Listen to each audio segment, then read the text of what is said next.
अब खबर है चिमूर तहसील से, जहां एक पगडंडी रास्ते में भ्रष्टाचार किए जाने का आरोप लगाया गया। तो आइए जानते हैं चिमूर तहसील के कौन से रास्ते को लेकर यह आरोप किया गया। सीटीवी प्रतिनिधि बालू सातपुते की इस खबर में।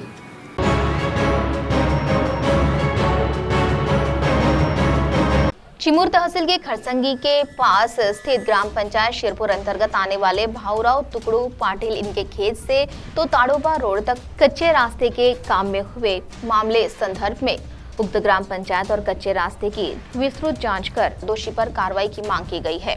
इस समय सीटीवी प्रतिनिधी बालू सातपुते भी यहाँ मौजूद थे। माझ्या मागे जो पांदन रस्ता बनवण्यात आलेला आहे, या बाजूला जर आपण बघितलं झरी हे गाव आहे आणि झरी वासियांना व या परिसरातील शेतकऱ्यांना जाण्यासाठी सुलभ होण्याकरता या पांदन रस्त्याची निर्मिती केली आहे।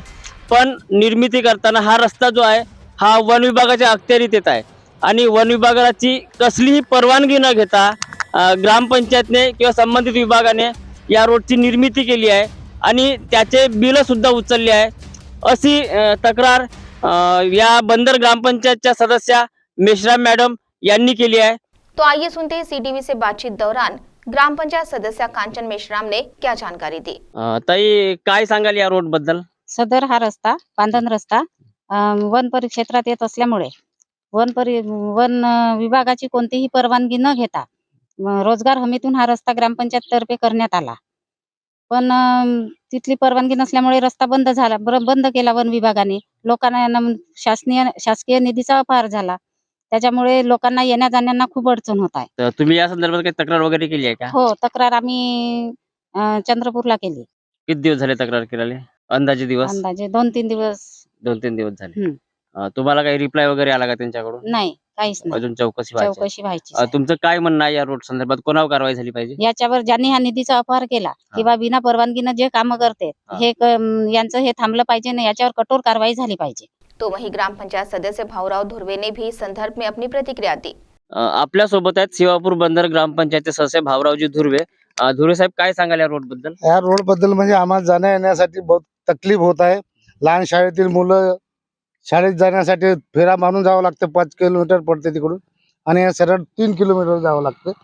तर हे गट ग्रामपंचायतनं वन विभागाची पूर्व परवानगी न घेता काम चालू लावलं आणि त्याच्यामुळे त्या फॉरेस्टवाल्यांनी अडवलं आणि आता आम्हाला त्याचा हे परिणाम भोगावा लागत आहे। या गिट्टी टाकून या गिट्टून चालता येत नाही, कधी सायकल चालू शकत नाही, गाडी चालू शकत नाही, असं फेऱ्या मारून बंदरवरून जावं लागते।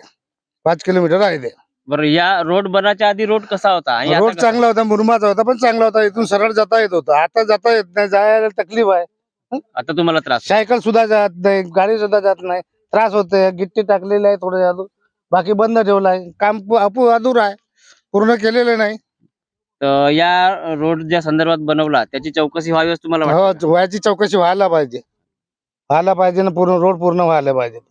साथ ही इस समय सीटीवी से बातचीत दौरान किसान ने अपनी प्रतिक्रिया में क्या कहा, आइए सुनते हैं। सीटीवी के लिए प्रतिनिधि बालू सातपुते की रिपोर्ट। खडसंगी आणि झरी मार्गासाठी जो हा रोड बनला आहे, तर या रोड बद्दल काय सांगाल ना, कोणता त्रास आहे तुम्हाला? ह्या रोडचा खूप त्रास आहे। म्हणजे खडसंगी ते झरी मार्ग आहे हा, पहिले असंच बंडीचा रस्ता होता। इथे शेतकऱ्यासाठी खूप अडचण निर्माण होते बंडीनं जाणे येणे करीता, नाही का। आणि रात्रीच्या वेळेस जागलेला वगैरे या लागते, कधी सायकलने या लागते, कधी पायदळ या लागते। तर रोड बरोबर नसल्यामुळे खूप त्रास सहन करावा लागते।